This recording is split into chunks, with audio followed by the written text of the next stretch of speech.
One is, designing a product or creating a product which somebody needs, customer needs. That's probably the hard part, but most people are able to do it. Then customer friendliness, or what do you call it, user interface, and user experience in their product.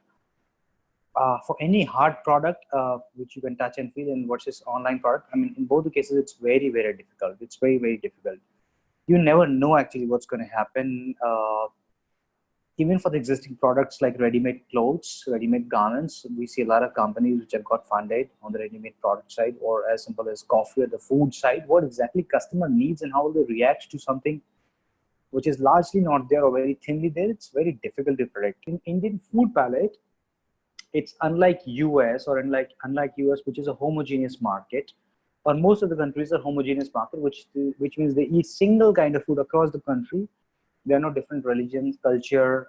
Whereas India is extremely evolved when it comes to this hyperlocal country, which means Rajasthan is a hyperlocal country. Whether those Baolis collecting the excess rainwater or the food, or so they eat everything which is produced locally. Same goes with Gujarat. Gujarat is the probably world's most developed processed food domestic market, which does not have any kind of expiry dates, khakadis, theples, etc., or achar, etc.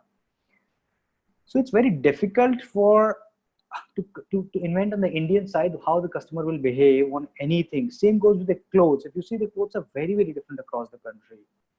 So generally, on the Indian consumer product, my sense is, do not produce or develop something which is domestic or Indian in nature. India is, on a per person basis, it's still a poor country, which means largely our population is poor if you want to go on the volumes.